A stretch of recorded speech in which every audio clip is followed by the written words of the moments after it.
Come and dream with me.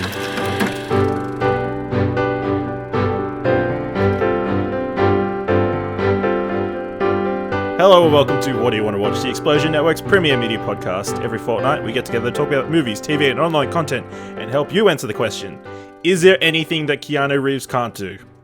I heard he struggles to pat his head and rub his stomach at the same time. I'm your host, Ashley Hobley. Joining me for this episode is Dylan Blight. Are you saying that Keanu Reeves is a dog? No, you got pat your head and rub your stomach. That's like a kiddie thing. Oh. Like trying to do two different things at the same time. I think Too complex for Tasmanians. Yeah, probably. Also joining us is Nicholas Pryor. I'm back after my one episode hiatus. Yep. Excited to have you back. I don't know if one episode counts as a hiatus, really. It's like a whole month. Episode. It's one episode. When it's fortnightly. Yeah. I guess. No, it's not a whole month. Come on. It is. 28 days. That's the whole of February. Yeah. The best month, arguably. All right, we've got a bunch of stuff to cover. We're going to be talking about what's in our watch history. We got some news to cover, as well as the movie we ended up watching, The House That Jack Built. Stay tuned for that, but let's get into it. I saw two movies at the cinema this week, back to back. Yep. To back. I saw the newly released Men in Black International, which was fine. I mean, it's got Chris Hemsworth, Tessa Thompson, directed by F. Gary Gray. Nothing really special about it. The plot's kind of meh. The characters, they don't quite have the dynamic that they had in Thor Ragnarok together. Yeah, there's just some element of charm that's missing. And there's like a lot of plot things that are not explained fully or aren't really interesting at all. It didn't feel like it really added to the Men in Black mythos or mythology at all. Kamal Nanjiani's in it as a fun little alien thing that he was amusing. But other than that, there's not a lot to look forward to in this film, yeah. It's a bit of a shame because the trailers made it seem like I really wanted to go see it, but after all the, I guess, middling opinion on it, I would wait till it comes out on a streaming service. Absolutely, yeah. There is one pretty solid fight scene with Rebecca Ferguson as an alien with Tessa Thompson, which is pretty good. That's my girl. Also, I like both those people, so... the main reason I want to watch it is just because I like Chris Hemsworth fine, but I quite like Tessa Thompson and Rebecca Ferguson. So, I just want to watch it because they're both in it. Yeah, maybe just Rebecca wait till Ferguson, in case you don't cheap know. Ticket. Yeah, mate. Rebecca Ferguson, in case you don't know, officially #1 action female star. No arguments. Yeah, that's pretty... I don't know who it is, so I can't argue that. Well, she's only done 2 Mission Impossibles? Or is it 3? 2. But 2. But they're good. But they're the best 2. Alright. So yeah, Men in Black International, it's fine. Then I also watched Dark Phoenix, which I was surprised. They've dropped the X-Men from the Dark Phoenix. There was Dark Phoenix. There was a whole comeuppance about this at some point, like a couple months ago, I remember. People being like, they changed the title from X-Men Dark Phoenix to just Dark Phoenix. I'm like, yeah, because they're trying to promote it, like, it's a movie, like, it's not associated with X-Men, but it's about X-Men, like, it's like, that movie Wolverine you watched? Like, it's one of those. It's not actually part of the main thing. I think it's trying to do a bait and switch too, because people like my grandma would go see it not knowing it's an X-Men film. Like because often she'll ask me, what's on at the movies tomorrow? And I'll just read through the titles and she goes, oh, that sounds interesting. I'll go see that. What? Based purely on the title? Yeah. Grandma goes to the movies all the time, but yeah. Yeah, okay. This wasn't great. This wasn't very good. This was what a shock. Yeah. Pretty much the whole entire movie can be wrapped up in Jean Grey gets special powers, then she goes from place to place to place, and everybody follows. She gets special powers on top of her special powers. Special powers on top of her special powers, yeah. I thought it was going to be good opening. I really liked James McAvoy You have a flashback to when he first beats Jean Grey. I thought that was shot very well. He's very charismatic. And then the rest of the movie is just super boring, especially after, they have this first thing where she gets her powers. That's interesting. But then, yeah, not much happens at all for the rest of the movie. Worse than X3? Because it's the same storyline. Yeah, it's the same thing. I guess it looks prettier. And you get... at least X2 had Hugh Jackman. And, yeah. It looks prettier, or the people look prettier? I think it looks prettier because it's more modern, so the CGI is better. But, yeah, that's a tough one. I think probably... maybe X3. At least they have more interesting mutants and stuff. They didn't feel like they added anybody to the cast this time. Normally in an X-Men movie, you'd get new mutants doing new different things. No, that's a they different did have movie, Dazzler Ash. for 5 seconds. At the end of the day, we're just comparing two turds here. Yeah, let me give you another turd to compare it to then. X-Men Origins Wolverine or Dark Phoenix. Or Dark Phoenix, because it's X-Men. It doesn't ruin stuff like X-Men Origins does. Okay, fair enough. It's that's probably the last X-Men movie apart from the New Mutants thing. New Mutants, if that ever gets put out. Yeah.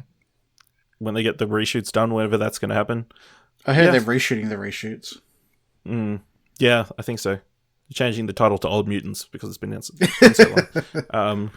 But yeah, they had Jessica Chastain in it, which is completely unutilized. Which is a completely boring blank slate. Although from the rumors that you can read around, sounds like they might have been stopped by some stuff that Marvel was doing with some of the characters in other films, which could have made it more interesting, or at least given the characters a bit more personality. But yeah, definitely wait for streaming services for this one as well. Because even visually, and none of the fights are super impressive that you'd want to see it on the big screen. Nick, let's run through some stuff that you've been watching the last month while you've been away. Sure thing. Deadwood the movie. Oh, God. We're off to a great start this episode. Yeah. It should... I don't understand why they even made this. It was good to see the characters back on screen again, but the story went nowhere. There were just plot points going off everywhere that were unresolved. It was just... Yeah, I really would have preferred it not happen at all. Yeah? Okay. Yeah, I wouldn't recommend seeing it at all. No, it didn't feel like it was worthwhile. The plot. The only thing I feel like it was a test of the waters to see if they can make another season with all the plot points they leave unresolved and everything like that. But yeah, it doesn't even resolve anything. What happened at the end of third season? It's just was this released theatrically, or was it a TV movie? No, I believe it was just a TV movie. Okay. Yeah, interesting. It's not good. Not good. Okay, what about the TV series Catch-22? Oh, yeah, that was really good. It's based off a novel called Catch-22. It's about it's about one character, but it's about a bomber base in the Mediterranean during World War II.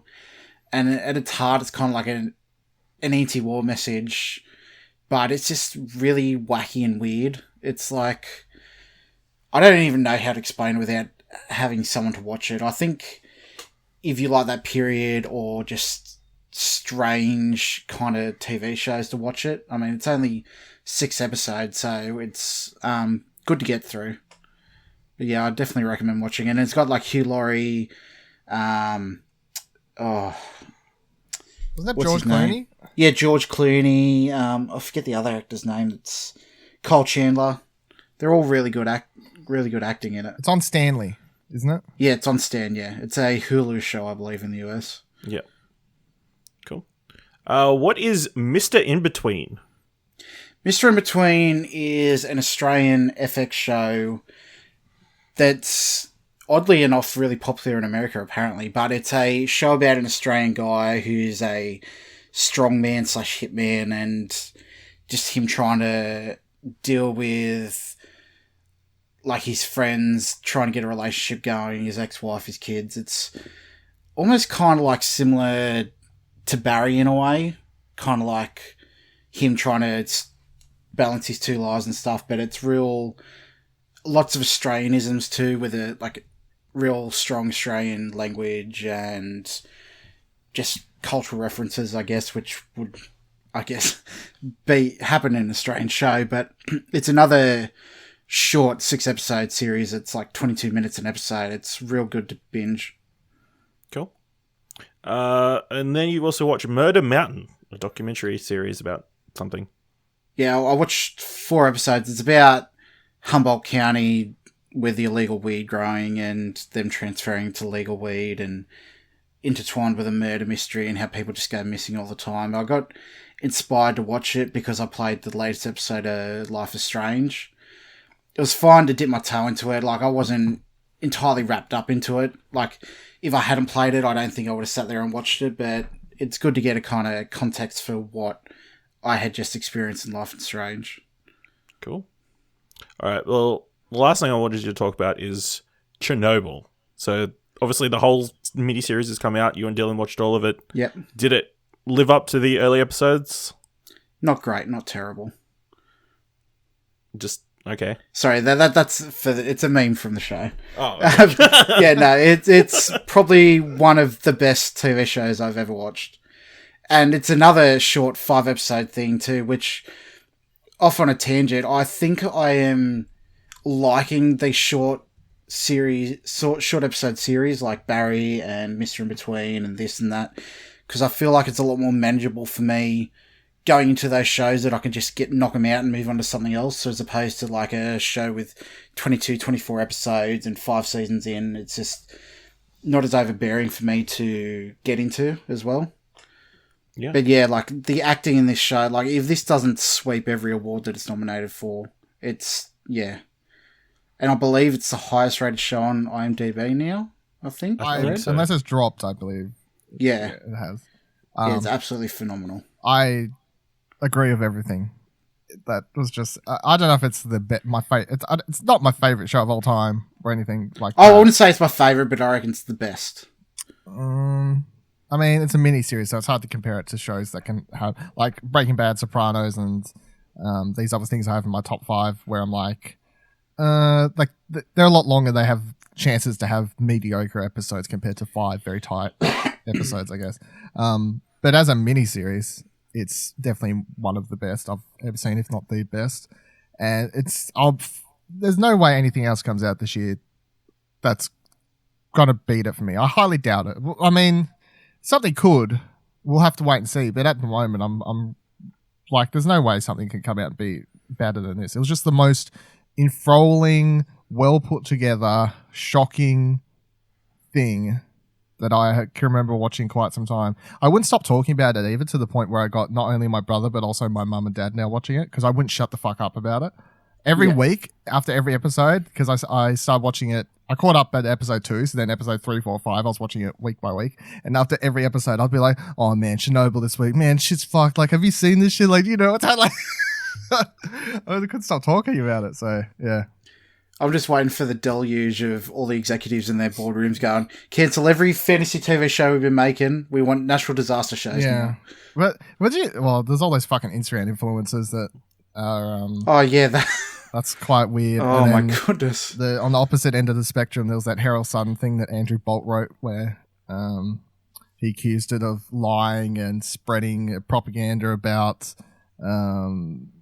fucking global warming and all this sort of nonsense. I'm like, oh my God, the amount of meme-worthy... That guy's an absolute fucking dickhead. There's been some interesting thing that's come out of it, but yeah, fantastic show. Should win all the Emmys. All of the Emmys. The thing I like the most too is that it portrays the Soviet Union accurately as well. Like, even though it's been, in general, the public, like, they've been portrayed as the boogeyman and the, like, ultimate, almost on the level of Nazism. But yes, the government was inept and it was all about self-servitude and egotism and just playing the party line. But it also shows that the Russian people themselves aren't bad people, and they went in and did what they had to do, and if no one else done it, like, the world would have been in much shittier place. Yeah, I don't think the show's like anti-Russian or Russian government. I think the show is just telling the truth, but also I think the show has come out at a time, like the main message I took away from it is that ultimately, if scientists are telling you, a bunch of things, maybe you should listen to them and believe them or take it accountable. And I think the real world tie-in I took away from the show that I think it plays into is, and maybe this is where this whole anti-global warming shit comes in, because it's like the whole show is literally about all these people saying, hey, this thing will go bad if you don't fix it and we don't do something about it. And no one listened, no one cared, the government gave zero fucks, and guess what? Shit went bad eventually. What are we living in at the moment? You got all these scientists telling us what's going to happen, and we've got a government in charge of America and even the Australian government at the moment where they're like, yeah, no, it's fine. It's not a real thing that's going to happen. You know, the environment's fine. We don't need to do anything. And then we'll wait and see. That's like the tie-in, the thing I took away from it. So it's not like anti-Russian. It's just like anti-dumb people government, which could be applied to literally anyone. You can take parallels away from that and apply it to any government currently. Yeah, exactly. Cool. So I watched the 2 seasons of Fleabag, the Phoebe Waller-Bridge written TV show in which he stars, currently on Amazon Prime. I'd heard nothing but rave reviews of season 2, so I sort of went, well, I have to watch this. Season 1 is really solid. It's pretty much, she's a young woman who's sort of very angry and confused and very into sex. One of the first things you see in the TV show is she's having anal sex with a partner. And she's and the other thing that makes this show stand out is she's constantly breaking the fourth wall. She's always constantly looking at the camera and like explaining different things. So yeah, first season's pretty solid. It's a bit more one-off episodes. It feels like there wasn't a huge through line other than the story of her best friend who passed away in an accident, and that storyline sort of resolved by the end. Well, there's a reveal at the end of the season about that. But then the second season introduces Andrew Scott from Sherlock, who plays Moriarty. He plays a priest, and it's about their story together, and it is pretty incredible. Yeah, I really enjoyed it. I don't know if it's as amazing as people have been saying, but saying it's a masterpiece, it's the new standard and that sort of thing. But yeah, I really enjoyed it. It's definitely worth your time. It's only 12 half-hour episodes, so you can do it in one sitting probably if you wanted to. It's pretty, yeah, it was pretty good. I enjoyed it. So let's move on to the mandatory Netflix segment of the show. Dylan, you finished watching Dead to Me. It's got a second season. Do you see a second season for the show? Oh yeah, it ends on a cliffhanger, so... Well, then, yeah, definitely. It was set up for a second season. And yes, I want the second season. I very much enjoyed that show. It was like, I went in, because I watched the trailer and I thought it was just going to be a dark comedy, I guess, more that sort of thing, which it somewhat is, but I don't think the trailer they played really showed how much it goes into more dramatic themes, and that's, by the end of the show, I'm like, this is just so much more a drama than it is a comedy, and I feel like they was just trying to sell it as a comedy, even though it has its funny moments. I reckon this would be on my shortlist for my favorite shows of the year so far as well. I really, really enjoyed it. It's got really great performances. I found the character was quite enjoyable. I found the themes that they were playing into, and the darker themes and stories they were trying to tell you about and tell stories about were quite interesting.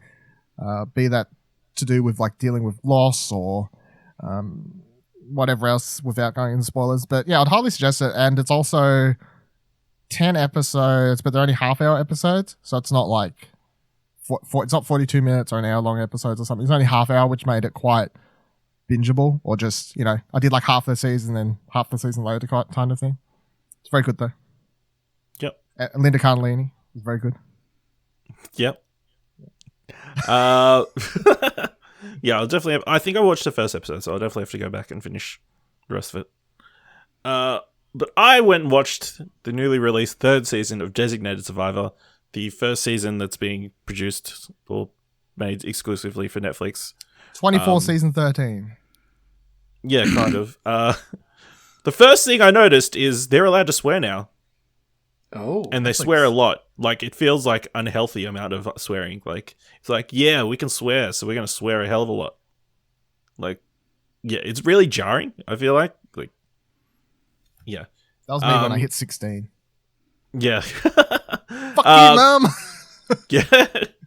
The other thing is, the first episode is like a real... Obviously, there'd been a lot of changes behind the scenes of this show, and there's a lot of changes in front of the screen as well. A bunch of characters are written out without much say or anything. A bunch of people are just added. A huge a story twist at the end of last season that we thought was going to go somewhere is just quickly written off as like a sideline, like a small scene. Like there's barely anything to do. It didn't result in anything. You thought this was going to be a big reveal and it was going to be something massive for the next season, but it looks like they just chucked that storyline out the window.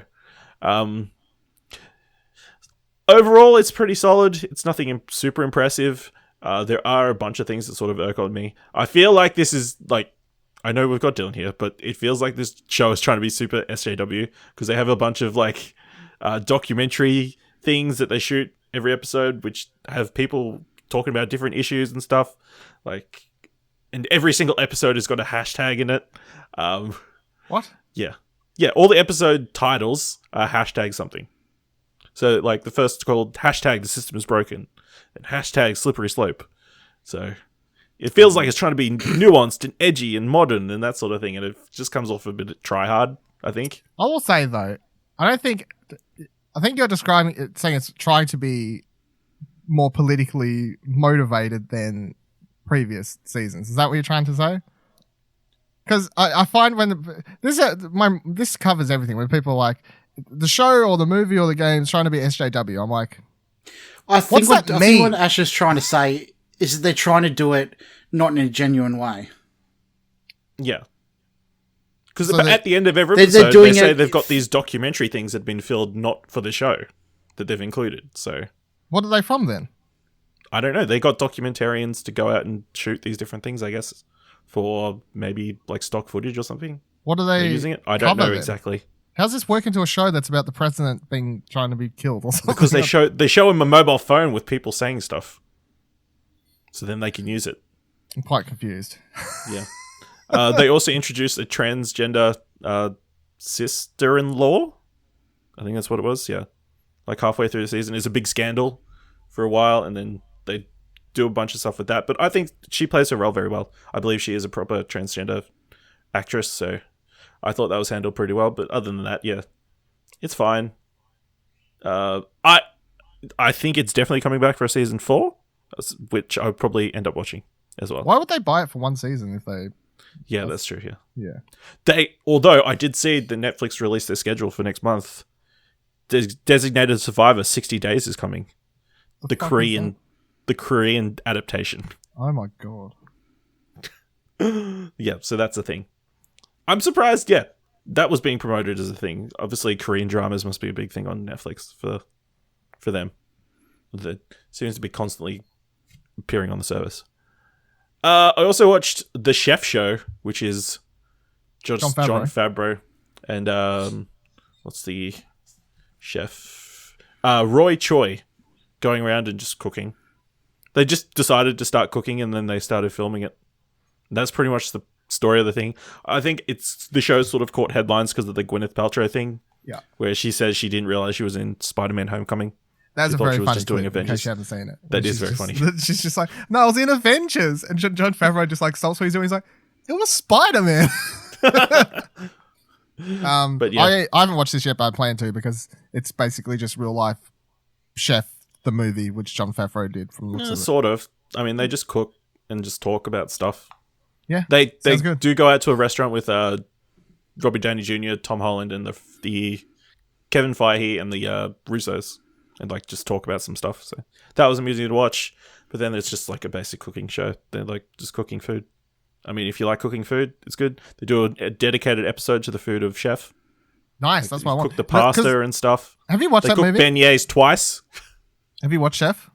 Yeah. We Chef. talked about it on the show. I can't remember. Chef is one of the all-time feel-good movies, but also Chef gets the award. It shoots food the best out of any movie I've ever watched, and by that I mean the way food is shot in Chef. I consider it porn. Yeah. Like it shoots food so seductively that movie makes you hungry. It's sexual. It does. Is what I'll say. Yeah, Roy Choi was obviously the chef, the consultant on the film. So yeah, they were talked about him and how much his influence was on them actually showing it done properly and showing food being shot very well. So yeah, it's pretty interesting, worth checking out. Although probably not worth checking out on an empty stomach. Probably, or if you're eating something not as delicious as what's on screen. Well, having said that, in Chef, that's the thing that gets me about that movie. They literally shoot him making just fucking eggs on toast and make it look like the fanciest fucking thing you've ever seen in your life. At some stage, that movie's like, oh, I'm just gonna cook eggs on toast, and they like flip to all these camera shots and stuff. And he's cooking the eggs, and you're like, oh god, this ain't eggs. This is the golden goose duck of their eggs on toast. This shit is amazing. give it. All right, let's move into some news and really interesting story, I guess, around the DC streaming service that may or may not be coming to Australia at some point. Obviously, Swamp Thing is the massive new series they were pushing after they finished with Titans, Young Justice Part 1, and Doom Patrol. But the show has been sensationally cancelled after one episode. It seems like there's no clear reason why it's been cancelled. There was. Even producer James Wan doesn't know exactly why it was cancelled. It did get a shortened season from 13 episodes to 10 seasons halfway through production. It's a tax thing. That hasn't been confirmed. Apparently, it's not as solid as people think. But there was rumors there was reports that there was tax issues that the government of whichever state was they were shooting it in didn't provide the full amount of funding that they were expecting. Apparently, DC fucked up the paperwork. Apparently, DC fucked up. Okay. Apparently, DC fucked up the paperwork. It just proves that DC is allergic to success. Apparently, they fucked up the paperwork, and the tax rebates or whatever they would have got for filming in wherever they were filming the show, like incentives, which, very normal thing. That's why people film in certain locations and stuff like that. But apparently, they fucked paperwork. So the money wasn't going to come through. So the money's not coming through. So the show's cancelled. Which is because it's nothing to do with the quality of the show. Because from all reports, I haven't seen it, but from all reports, it's got 92% on Rotten Tomatoes. There you go. It's very very critically acclaimed. Exactly. Yeah. So this is such a DC thing to do. It's hilarious. The first episode drops. Everyone's reviewing it. They're saying this show's fucking great. It's like a horror show. Really looking forward to where this is going. Really interesting take on Swamp Thing. And then the next day it's like, and it's cancelled. Well, that doesn't make sense. Yeah, I know. Came surprised even the crew. Apparently they left all the sets up. And apparently the swamp they built is like super expensive. I think the budget I read somewhere for the season was $85 million. But they were only meant to spend like 12. So obviously, it possibly just became too expensive to maybe shoot another season. I think the other theory that's going around is that the show was cancelled because they're planning to pull the DC Universe service in with their Warner streaming service that they're going to be releasing sometime this year, next year. That includes HBO and Cinemax as well. If I'm honest, that definitely isn't coming here. Yeah, well, not day one. Same with Disney Plus. Well, not ever, because HBO and fucking Foxtel are like bum buddies.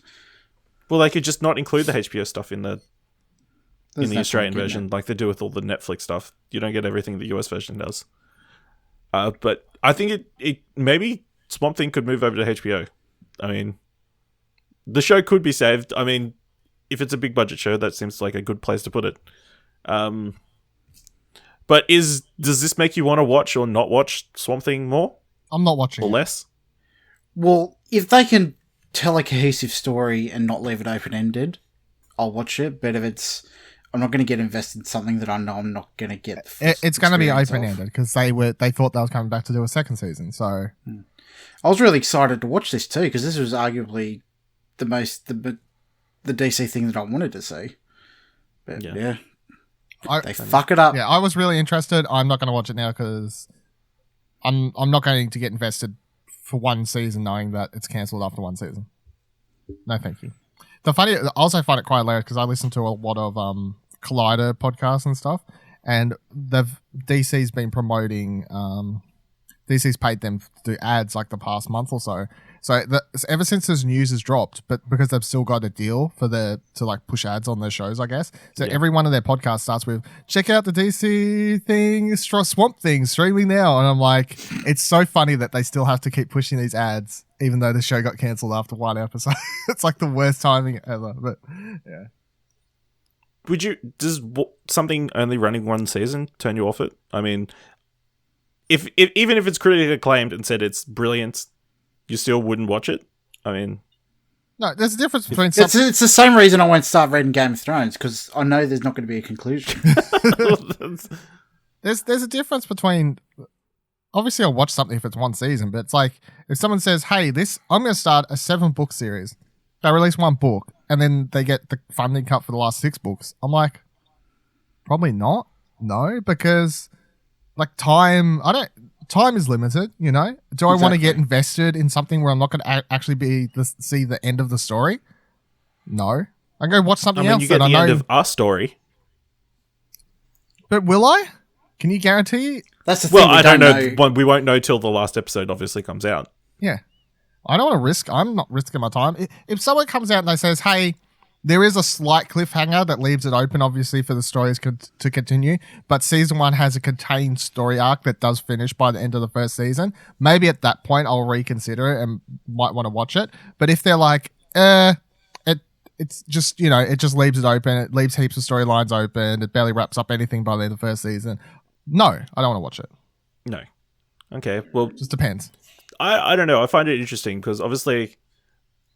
Some shows only run a short period of time. Something like Firefly, obviously, only ran the one season, was cancelled somewhat suddenly, even though the writing was kind of on the wall. But people go back to that all the time. That's different. Yeah. People were watching that and didn't know it was going to be cancelled, and then it got cancelled. Well, they kind of did know it was going to be cancelled. They were petitioning to make sure it wasn't getting cancelled. But yeah, but no one was 100% sure, and that wasn't after the first fucking episode.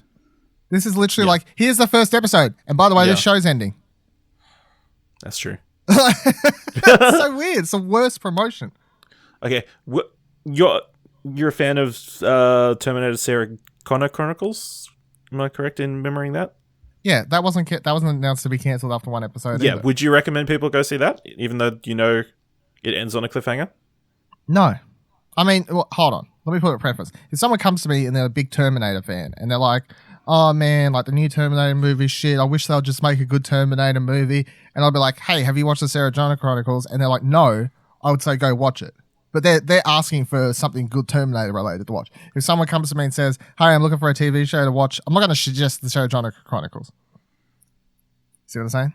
Yeah, that's fair. Yeah, just depends. Yeah. Each situation is unique. Yeah. It is a unique situation, so I guess we'll wait and see. I feel like there's some other good one-season things that got cut abruptly that would still be There's your homework. You watch it, Ashley, and let us know if it's worth it. Okay, I will watch the horror show and let you know if it ever comes out here. I've watched because we still haven't got Doom Patrol, which is apparently very good as well. Yeah, so. I actually want to watch that because I keep hearing people say it's really, really good. And I'm like, are you fucking kidding me? People are raving like it's one of the best TV shows of the year. And I'm like, really? But I need to check that out. But I've watched my fair share of stuff that, like, towards the end of the season or halfway through the first season, it got announced they weren't actually coming back. But I've finished the season at that point. But at that point, I was, halfway through it. And it's like, well, I've come this far. But that's what I'm saying. That's a lot different to the first fucking episode. Yeah, I'm surprised they didn't, hold the announcement. Or maybe they couldn't for legal reasons. Just contractually. It's to do with people's jobs. So they couldn't say anything. Yeah. Well, going from one show that is cut abruptly to one show that's going to be ending on its own terms, it was announced in the past 2 weeks that The Good Place one of the best shows on television at the moment, will be finishing up with its 4th season. I really like Michael Schur, the creator's piece that he wrote on Twitter after announcing it at, I think, a Emmy consideration panel. After The Good Place was picked up for season 2, the writing staff and I began to map out, as best we could, the trajectory of the show. Given the ideas we wanted to explore and the pace at which we wanted to present those ideas, I began to feel like 4 seasons, just over 50 episodes, was the right lifespan. At times over the past few years, we've been tempted to go beyond 4 seasons, mostly because making the show is a rare, creatively fulfilling joy, and at the end of the day, we don't want to tread water just because the water is so warm and pleasant. As such, the forthcoming 4th season will be our last. I'll be forever grateful to NBC and Universal TV for letting us make The Good Place, for letting us end in our own schedule. I'll also be forever grateful to the creative team, both on screen and off, for their hard work and dedication to a very weird idea. We ask the question very frequently on this show, what do we owe to each other? The answer for me is, I owe all of you a whole lot. We all look forward to a great final season airing this fall. I believe it's coming back in September, so probably be back on Netflix here. I had mixed emotions, obviously, when I first saw the story coming up on Twitter. It's like, damn, one of the best shows on television is coming to an end. But even after the last season, I'm like, how much further can they push this story device? So I am happy that it is coming to an end on its own terms. Yeah, I'm glad that they'll be able to finish it how they want to finish it. And like they said themselves, they're not treading water just because they can. Like, other shows arguably have just gone on longer than they should have. Yeah. I think it's good. Like, it goes back to that same argument that it's short and concise and you can smash it out and get invested and just be done with it and move on. I thought this story made perfect sense because where season 3 ended up, like the cliffhanger seemed like the next season could possibly be the last because it seemed like endgame territory type thing. Well, at the end of every season, I think they could have wrapped it up there and then. Maybe, but I suppose it's just because I caught up for 3, so I never had that. Like, I finished season 1, and I was like, season 2's there. I finished season 2, season 3 was already a couple episodes in, and then I caught up and was watching week by week. And then by the time I finished season 3, I was like, oh, it seems like endgame territory now. But I didn't have like that stopgap before. Yeah. But so long, I guess we'll be keen to watch it. I would recommend listening to the latest episode of the Good Place podcast. Not to promote another podcast or anything, but they do include that Emmy consideration panel, in which Michael Schur also talks about him talking to the Lost showrunner. Can't remember his name. J.J. Abrams. No, the one who did The Leftovers afterwards. Brian. No. I'll think of it in 5 minutes. I'll find it right now. But pretty much talking about being that show struggling after it became a success and sort of Damon wanting to be a Lindelof. long run. Yeah, Damon Lindelof. Wanting to become a show that sort of was running for a long time rather than being a show that knew where it wanted to go. But the funny thing is that, like, when it comes to the Lost thing, because people always bring up Lost as the number one show that went for way too long past its thing. Yes, but also you can tell if you look at his career, because people always point to like Damon Lindelof as like, oh, the show will go for too long because he did Lost, blah blah blah. I'm like, no, he did Lost, and the next big TV show he did was The Leftovers, which he actually was like, all right, it's 50 whatever episodes and that's it. Like, yeah. I think after Lost he learned, and Lost was one of his earlier. Lost was like his first big TV show as a huge main showrunner. So I think that was definitely a learning ground for him. So everyone has to learn, I think, these things eventually to be like, say no and be like, let's end it. Yeah. So that was he said that's an important lesson that he passed on. Obviously, don't overstay your welcome and like know where it's ending as well. Obviously, I don't know if you guys noticed, but there was a huge award ceremony this week for prestigious the MTV Movie Awards. The MTV Movie and TV Awards for 2019. Whoa! Hosted by Zachary Levi, obviously coming off Shazam fame. So let's go over the winners the winners. Start here at the bottom. The best musical performance went to Shallow for Star is Born. Unsurprising. Best real life hero went to Ruth Ruth Bader Ginsburg from RBG. Isn't she a Supreme Court judge? Yep. She's a real life hero. Also, that movie was released. What? Oh, was there a movie about it? RBG documentary, yeah. In the Okay. last 12 months. The best memeable moment went to The Bachelor for Colton Underwood jumping a fence. Yeah, I remember that meme-worthy moment. I was all over Twitter. Hashtag Bachelor, Bachelorette. Yeah, get on memes. Hashtag Tumblr. The Bachelor TV show. Yes. This is I a thought this was combination movie award. This The combination movie, it's of the movies and MTV TV. Movie and TV Awards, And Nicholas. TV. They are a highly Right. prestigious event, and I would appreciate it if you just sit the fuck down and shut up. Best host went to Nick Cannon for Wild and Out. I don't know what that show Nick is. Cannon, I think I've heard that name. Good name. Good name. Yeah, it is. I think he was married to Mariah Carey. That's probably right. Sure. Yep. Eminem. Best breakthrough performance went to Noah Centino from All the Boys I Ever Loved, beating out Aquafina for Crazy Rich Asians. Nkwati Gatwa from Sex Education, Haley Lee Richardson from 5 Feet Apart, and MJ Rodriguez from Pose. I've seen some of those shows. Shout out. Yeah. Yeah. I saw Noah's speech. It was very good. Obviously, he sat on the floor for some reason, but What a kid. yeah. Best documentary for this popularity contest, let's face it, It is, went yes. to Surviving R. Kelly over at the Heart of Gold Inside the USA, Gymnastics Scandal, McQueen, Minding the Gap, and RBG. I can't shit talk this because I haven't seen it, but I want to see it. No, I'm just surprised that obviously this really deep and dark sort of story won this popularity contest. I think out of all the documentaries, a lot of people that voting for this probably only watched one documentary all year, and it was the Surviving R. Kelly one. Let's be honest. That's true. Think It about was probably Especially the readily crowd in available. tune with MTV. Yes. So that makes sense, I think. Yeah. So best fight went to Yeah. Brie Larson versus Gemma Chan in Captain Marvel. Over Josh Brolin versus Chris Hemsworth in Endgame, Maisie Williams versus White Walkers in Game of Thrones, Ruth Bader Ginsburg versus Inequality in RBG, and Becky Lynch, Ronda Rousey, and Charlotte Flair at WrestleMania 35. Yeah. WrestleMania. Yeah. Well, I guess technically it is, yeah. There's Reality. a good thing about this. Do you have the rest of the story? What's the rest of the story? Oh, but yeah, when she accepted her speech, the award for the speech, she brought up her two stunt doubles and trainers and gave them a moment to That's good. talk, which I thought was it's a great moment.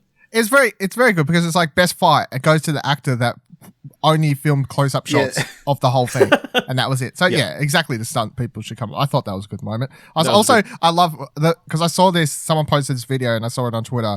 And this is the only thing I knew about these awards actually. But I watched that video. I was like, oh, yeah, this is very cool. I look at the comments, and someone's like, "This is fucking bullshit. How could she win over fucking?" That's true. The fight wasn't the Captain best fight, to Marvel be and all honest. this stuff. And I'm just like, it's the fucking MTV Movie Awards, and you're crying about it like it's.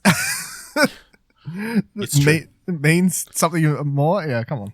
Yeah, but then we have best reality royalty went does that to mean? Love and Hip Hop Atlanta over Jersey Shore Family Vacation, The Bachelor, The Challenge, and Vanderpump Rules. So, reality TV fans, let us know what you think. Most frightened performance went to Sandra Bullock for Bird Box over Linda Cardellini for The Curse of La Llorona, Ryan Rees for Halloween, Victoria Pedretti for The Haunting of Hill House, and Alex Wolff for Hereditary.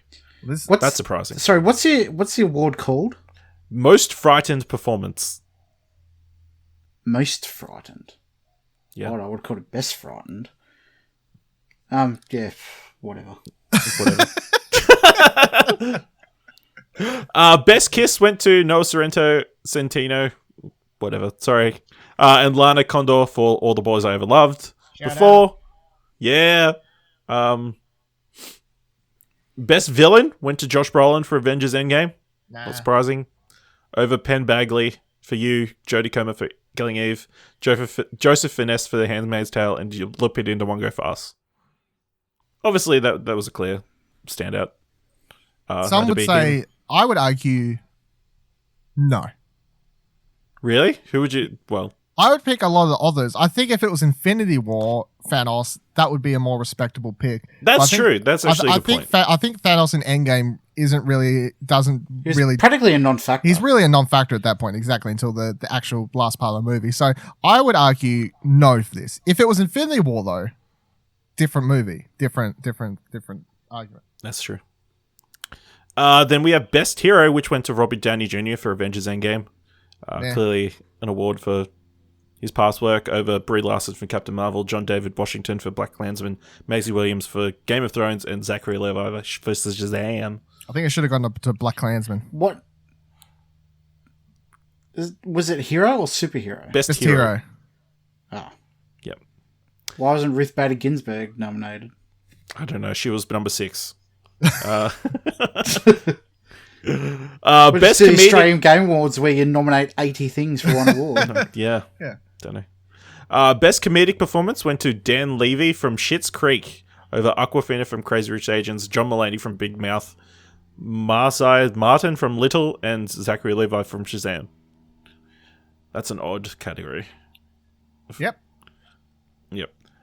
Best performance in a show went to Elizabeth Moss for The Handmaid's Tale over Emilia Clarke for Game of Thrones, Gina Rodriguez for Jane the Virgin, and Kiernan Shipka for Chilling Adventures of Sabrina.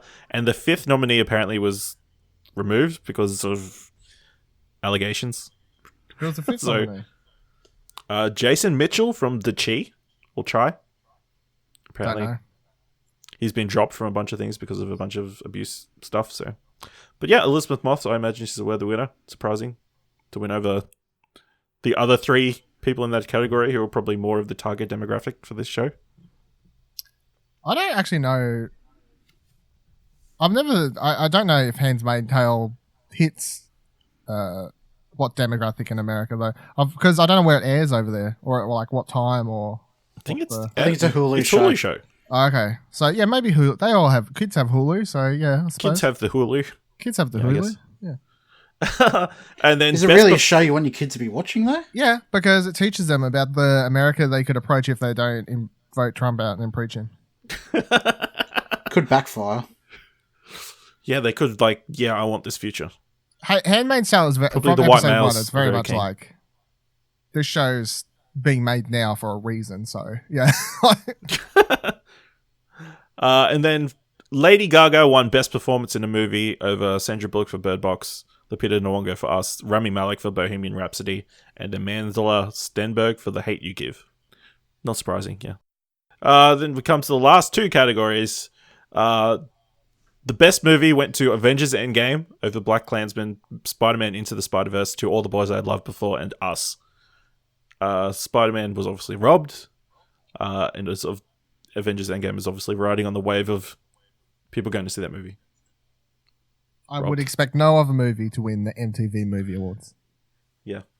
And can you guys guess what the best show was for the MTV Movie Awards? Jersey Shore. No. Game of Thrones. Yes, Game of Thrones.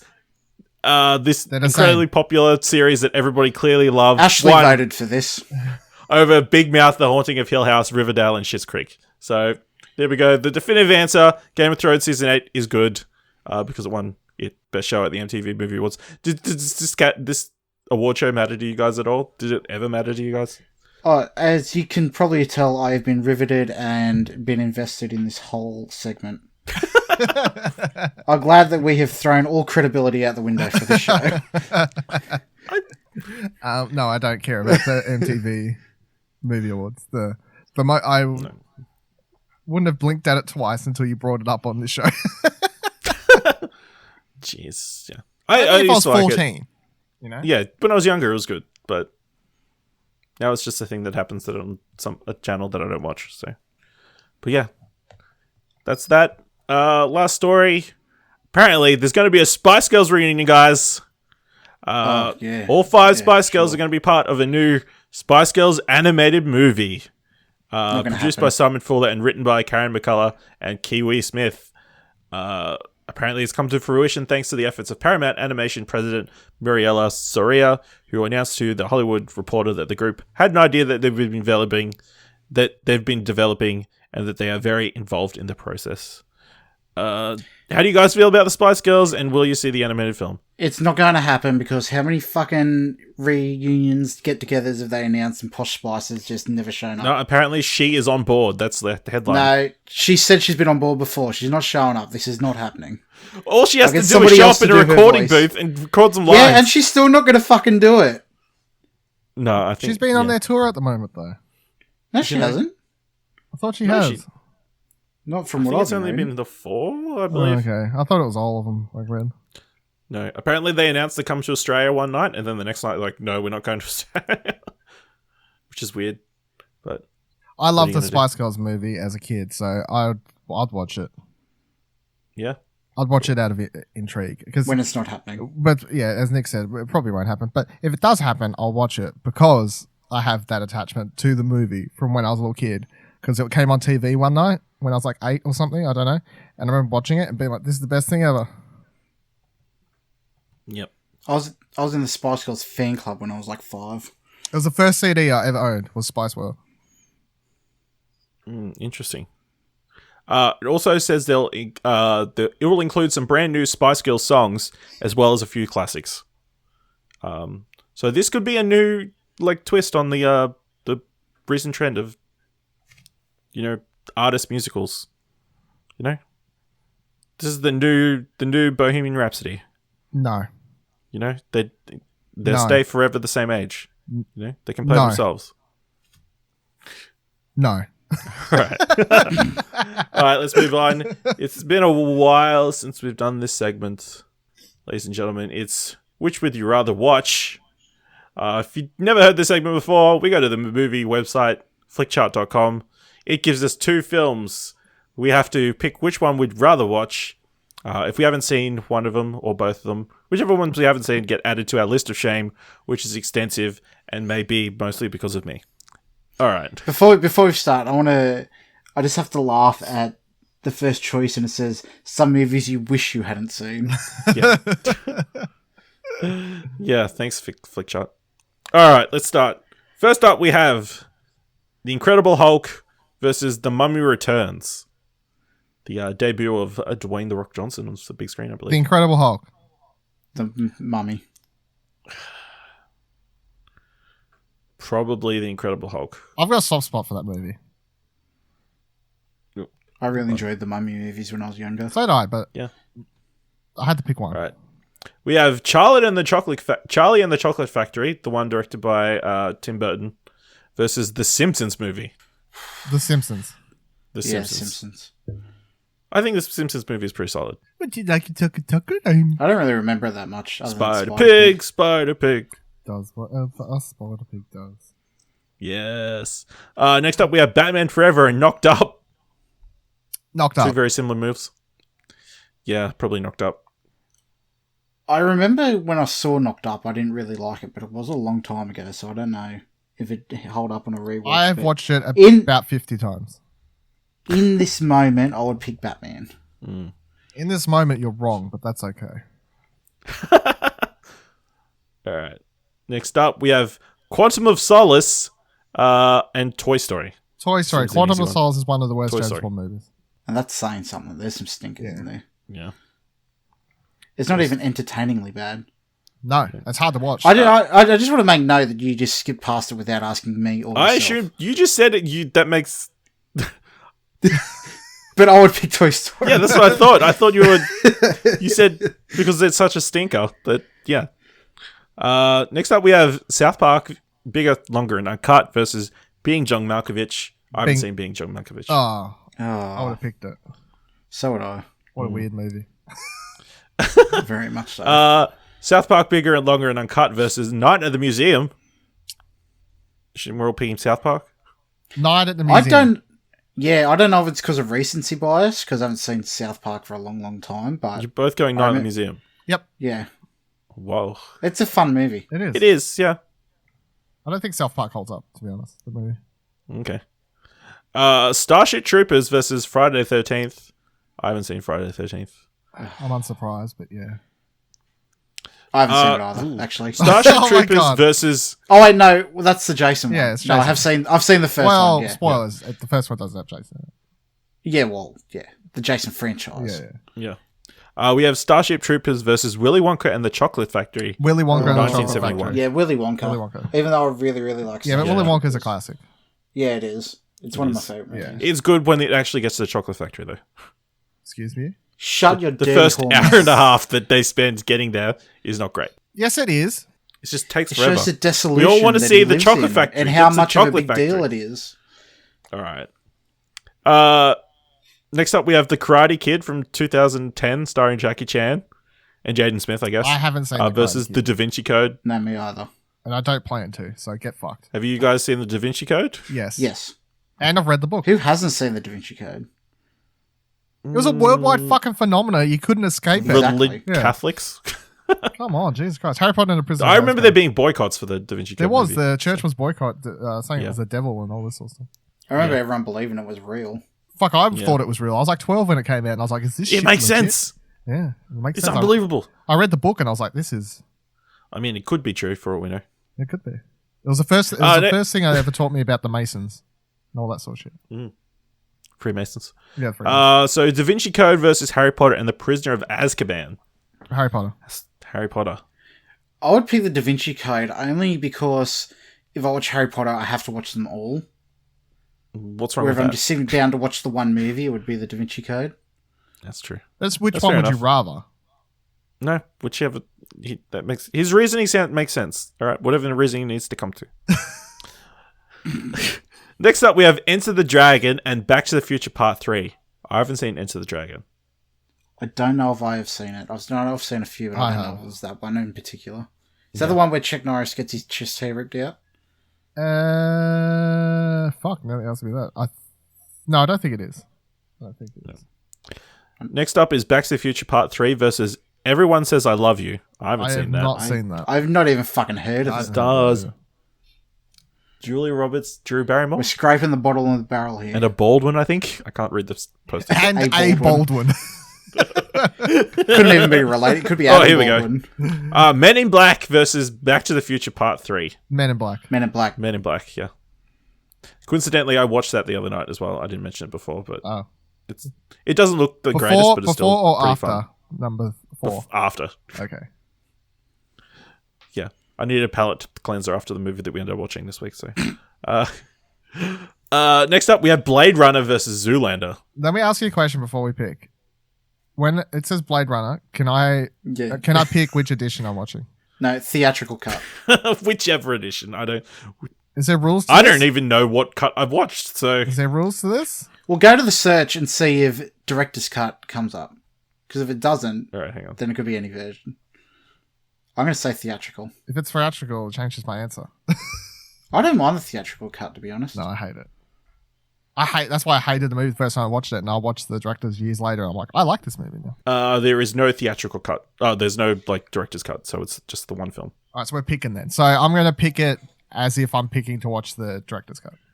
Yeah, sure. So Zoolander. Fuck all yous. Next up, we have School of Rock and Transformers. Let me tell you. Let me just tell you something right now. One of the greatest movies of all time is School of Rock. Yeah, that's fair. I would pick that as well. I didn't realize it's a Linklater film. Yeah, Isn't that's the thing that makes it the best. It's a fucking Linklater film where it's like, what kind of movies does Linklater make? Fucking indie movies about life and love and what it's Teens, like to teens grow and up love and and- teens and all this sort of stuff. And he also made School of Rock. Yeah, School of Rock. Next up, we have The Truman Show and As Good as It Gets. I haven't seen As Good as It Gets. I don't think I've seen As Good as It It's Gets. quite funny. It's got a lot of Academy Awards, apparently. The Truman Show versus LA Story. I haven't seen LA I haven't Story. seen LA. Story. Oh my god! I don't think I've even heard of it. Really? It's Russell. Here we go. Russell The Truman Show versus Robin Hood Men in Tights. Truman Show. Robin Hood Men in Men in Tights. Tights, yeah. Yeah. I love Mel Brooks comedies. Yeah. I haven't seen many, but that's the best one. I haven't seen many, but that's the best one. Next up, we have Tommy Boy and 28 Days Later. I haven't seen either of these films. I haven't seen Tommy Boy. Tommy Boy is what a lot of people consider a classic because what's his face stars in it? Chris Chris Farley. Farley. I don't think I've ever. I've seen Beverly Hills Ninja, but that's the only Chris Farley movie I've seen. Same. That he starred in anyway. Okay. Next up, we have Borat and Dead Poet Society. I haven't seen either of these films. Oh my What? god! You haven't seen I was Borat? about to say you haven't seen Dead Poets Society because I thought everyone I was had to watch Dead Poets Society in school. Yeah, I thought Dead Poets Society. Everyone was made to watch that in school. No. Carpe diem, seize the car. No, obviously our teachers didn't want to have a show about a teacher. Also, getting I said fired. something to Ash the other day. I was like, didn't everyone do this? And like, didn't everyone at school have something? He's like, nah, my school didn't. I'm just learning more and more that whatever school Ash went to was shit. It is Queensland. They did vote in the current government. Next up, we have Chicago and Harry Potter and the I haven't Prisoner of seen Azkaban. Chicago. I haven't seen I haven't Chicago. either. Here we go. Terminator 3, Rise of the Machines versus Harry Potter and the Prisoner of Azkaban. Harry Potter and the Prisoner of Harry Potter. Azkaban. Yeah, Harry Potter. Next up, we have Rain Man and Batman Returns. I don't think I've seen Rain Man. I haven't seen Batman Returns. Really? Yeah, it's the only Batman movie I haven't seen.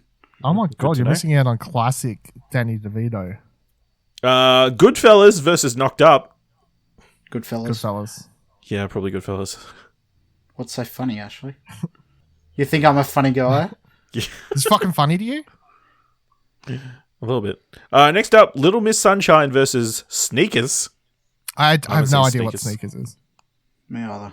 I imagine it's a movie about shoes. There was a game that I played at PAX 2 years ago called Sneakers where you controlled a sneaker and you had to sneak past people and it was quite funny.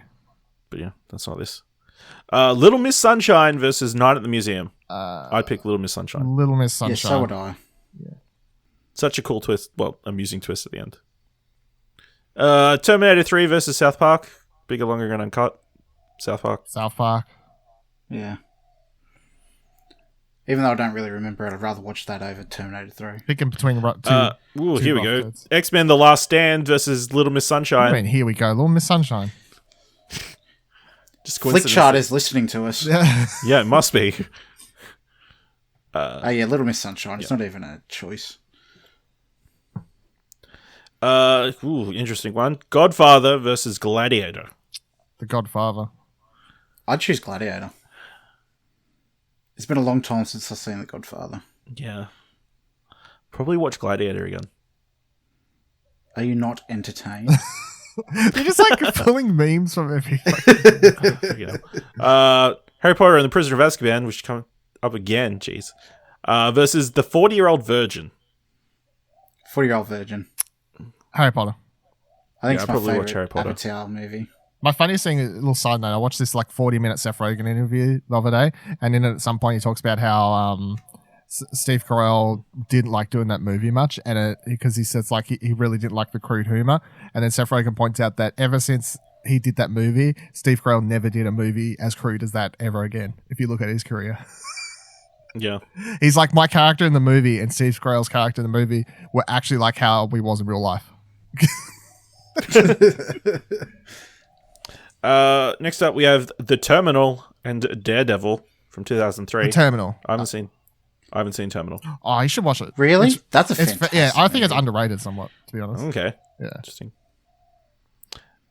Get Smart from 2008 versus Daredevil from 2003. Daredevil. Get Smart. It's got The Rock in I'll it. pick Daredevil. Watch some. Yeah, probably Daredevil. I'll That was watch enjoyable when I was a kid. Some So, mediocre Daredevil. Yeah. Ben Affleck. yeah. Meet the Fockers versus Pirates of the Caribbean at World's End. Meet the Fockers. Is that the third one? Does it matter? Yes. I think that's the third one. Wait. Is Meet the Fockers the second one?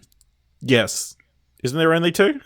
Yeah, Meet the Parents. there was Meet another- the Parents, there Meet was the one with Fockers, babies Meet the- too. Yeah, there was a third one, but that was called something else. I would pick Pirates. Yeah, I think I would too, actually. Yeah. Best franchise of all time to Paul James. Next up, Gone in 60 Seconds and Home Alone 2 Lost in New York. I haven't seen Gone in 60 Seconds. I was about to say, to clarify, Gone in What? 60 Seconds, a remake also. Yeah, the 2000 version. Nicolas Cage. Yeah. The Blues Brothers versus Home Alone 2 Lost in New York. Blues Brothers. I haven't Brothers, seen the Blues 100%. Brothers. What? Oh my god, I don't know why we let you host this fucking terrible fucking podcast, and I don't know why we keep coming back here every fortnight to do this shit with you when you just Ashley, I haven't constantly seen movies. fucking disappoint me when you haven't Hobley. watched classic fucking things like Blues Brothers. Get the fuck out of here, Ash. Who wants to watch old stuff? New was always That fun. was a staple Anyway, in my childhood. It's a staple in my life. Like, Charlie and the Chocolate Factory 2005 version versus Home Alone 2 Lost in New York. I hate the Illinois Nazis. Home Alone 2. Home Alone 2. Yeah, Home Alone 2. I like the part where I that he forgets to punch Donald Trump in the dick. I barely even remember Home Alone 2. Liar Liar versus The Day After Tomorrow. Liar, liar.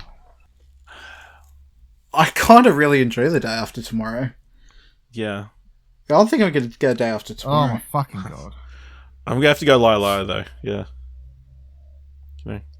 Your mouth is big and I hate you and you're a big fucking bitch! Terminator 2 Judgment Day versus Point Break, Terminator. the 1991 version. I haven't seen I Point haven't Break. seen Point Break. Have you seen The Fast and Furious? Yes. You've seen Point Break. Terminator 2 Judgment Day versus Forrest Gump. Terminator. I'd watch Terminator 2. I'd pick Forrest Gump. Alright. This will be the last. Well, this won't be the last because I haven't seen Speed and the films are Blade Runner and Speed, but here we go. Blade Runner versus Star Wars Episode 2 Attack of the Clones. Last choice for the episode. Nick, which would you choose? Attack of the Clones.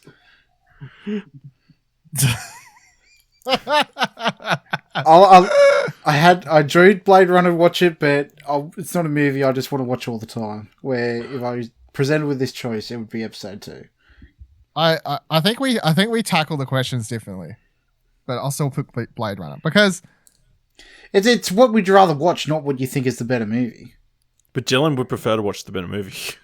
Well, that's that's his choice. That's his choice. Yeah. yeah. But if you like ran into my room and was like, you've got to pick one of these to watch now on repeat for like the rest of the afternoon, I would probably pick Attack of the Clones because I could put up with that longer. But if it was just like, which one of these do you want to watch? And I haven't seen either for a while, I'll pick Blade Runner, which is probably how I'm looking at it differently. Somewhat, I don't know, but yeah, Blade Runner. Director's cut. I once would again. pick Blade Runner as well.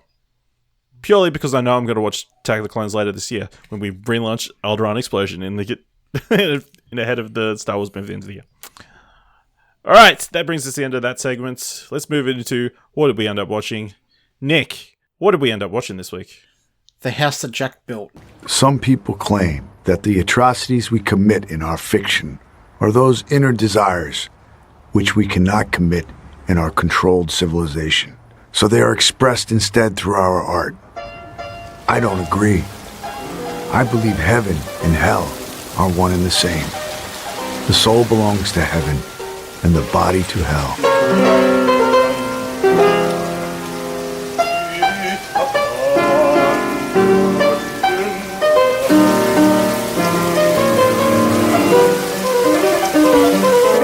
When I think about all the things I've done in my life without in any way resulting in punishment.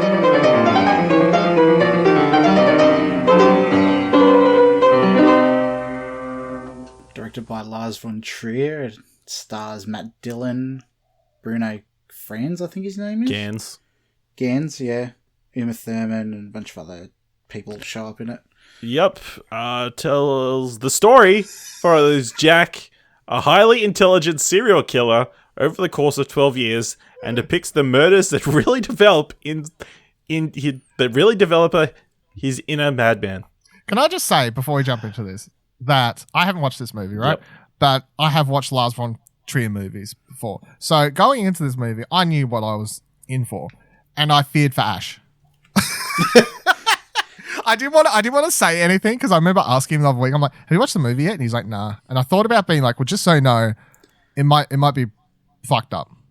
But I knew it was going to be fucked up. I also want to seen state this that movie been mentioned before online and that sort of thing. Okay. The version we watched too was the unrated version as well. Yeah. I'll also say before we get into it, not the most fucked up Lars von Trier movie I've watched. Yeah, well, the story of why I chose this is because it come up in my wish list that the price had dropped or something. I was like, I don't in my whole entire life ever remember even hearing about this movie, so I don't know how it ended up in my watch list. So I did a bit of research on it, and it just come up in like the most fucked up movies you'll see list. But I actually thought it was relatively tame compared to some of the stuff I've seen. Have you watched Antichrist?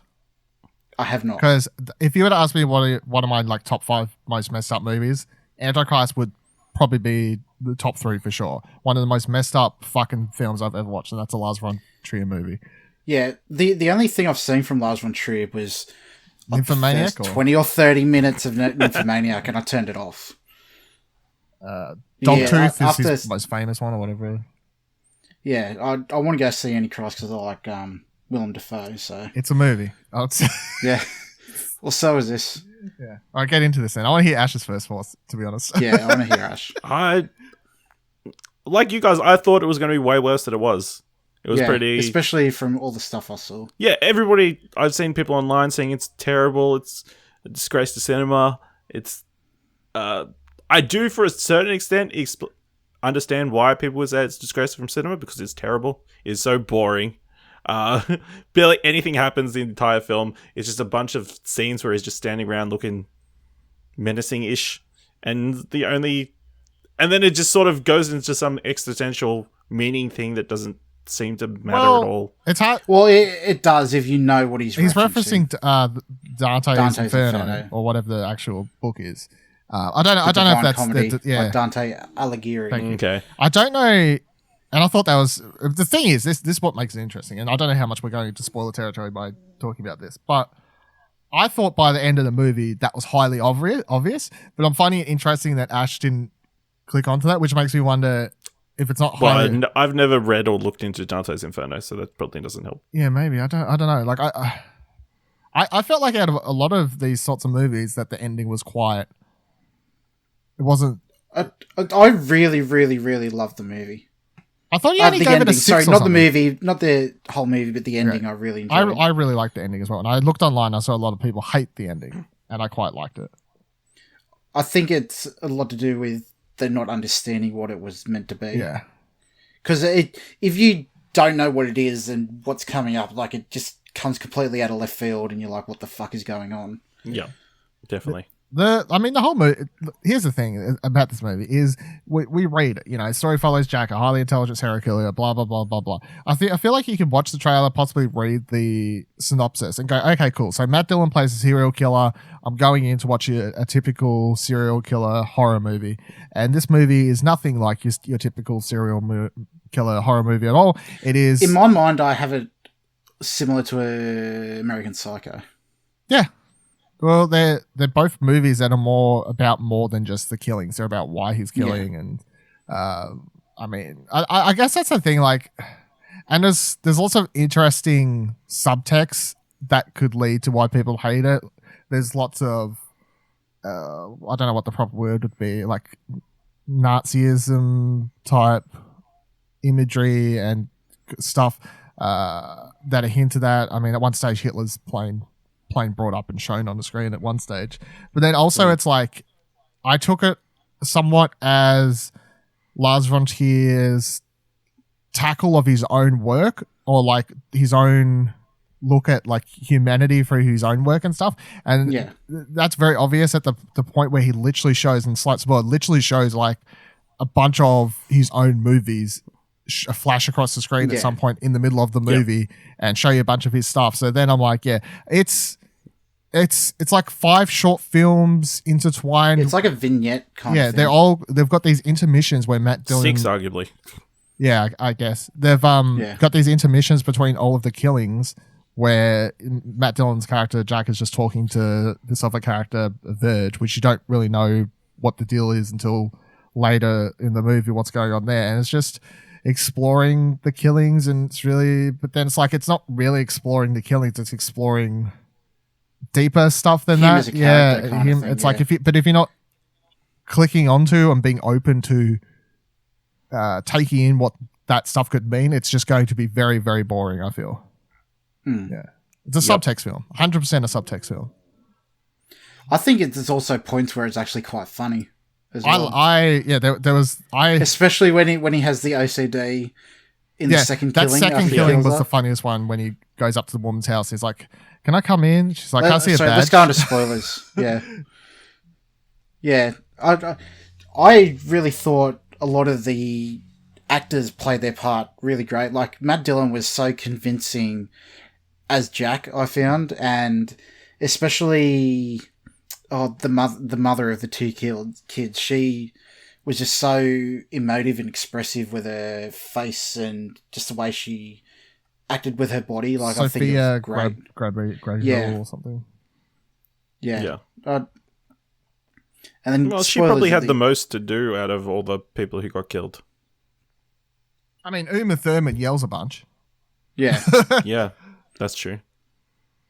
Also, I think, like, when it comes to the fact, and I like how it's brought up in the movie because it's quite funny because I was watching it, and after you go through the first couple characters, I'm like, they're all women, and none of them have names. And this was something I was clicking onto at some stage.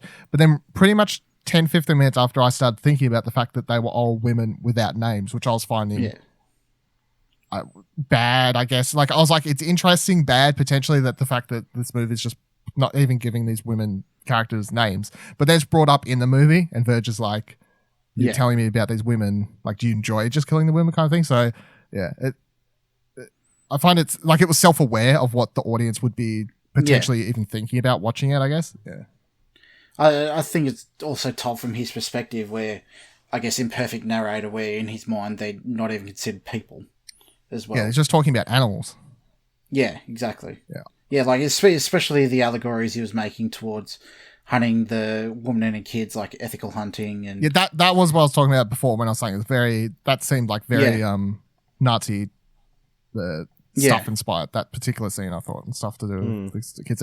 Or even the human coin purse thing, or whatever you want to call that. Yeah. That was very... The breast contest. Yes. Yeah, they turned good. into a wallet or whatever. That's somewhat the same territory, I guess.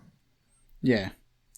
Also, like, he kind of had an arc over the whole, like, 5 chapters as well, where he turned, like, he had that OCD, then you learn not to care about it, and then towards the end, where the guy points out that's not an FMJ bullet, and he just gets himself worked up and falls back into his tendencies as well, and ends up bringing him his undoing, I guess, as well. Okay. Yeah.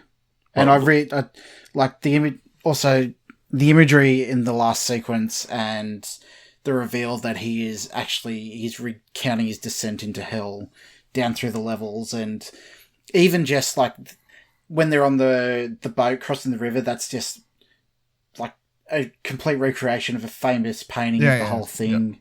Yeah. It's just, That's what I was saying. It's surreal. That's when that last part, that last 15, 20 minutes, which if you know what it is, it's very, very good, I feel. Like it just makes me want a full Dante's Inferno Divine Comedy film from Lars von Trier. I mean, this is it. Yeah. You're not going to get... But the Divine Comedy isn't only the descent to hell, it's the rise back out again. Yeah, as but well. I guess this is his interpretation of how he wants to tackle it. And I remember, I think when this was out, or I think I read in the trivia at some point during when this was coming out, he was saying this might be his last feature film as well, so I don't know. Yeah. I'll have to see. But the house that Jack built. Yeah. Yeah, it's a movie. All right. That brings us to the end of this episode of What Do You Want to Watch? Nick, where can people find you on the internet? On Instagram, it's Skull and Bones Barbecue. Yeah. Also, check out his Trakt on Trakt, the great Lord Emperor. film and TV tracking service that should be sponsoring us, please. Number one. Dylan, where can people find you on the internet? I don't know if there's a number 2. All these things at Viva La Deal, VIVALADIL. And you can find me all these places at Ashley Hobley, ASHLEY, You can follow the Explosion Network, which this is a part of, on Twitter at ExplosionPod. Check out youtube.com/Explosion Network for all our review discussions and different trailer reacts and other cool stuff. Or go over to explosionnetwork.com for all our reviews, written content. There's a bunch of E3 news there if you're interested about video games at all. explosionnetwork.com. Check out our Discord at explosionnetwork.com/Discord. send us an email for whatever reason at mail@explosionnetwork.com. And if you really want to help us out, leave us a review either on Apple Podcasts or on Podchaser, or just let people know that listening to What Do You Want to Watch is much better than a descent into hell. That's a real selling point. Don't try it. Don't knock it till you try it. Yep. All right. Until next time, keep watching stuff, I guess. Every Saturday, catch Arcade Couch Ashley and others when you listen to a brand new episode of Arcade Couch, the Explosion Network's variety video game podcast. Sit back, relax on the couch to chill with your friends and hear about the latest industry news, as well as our opinions on the latest releases and what we've been playing. Just search your podcasting app for Arcade Couch and subscribe for free now.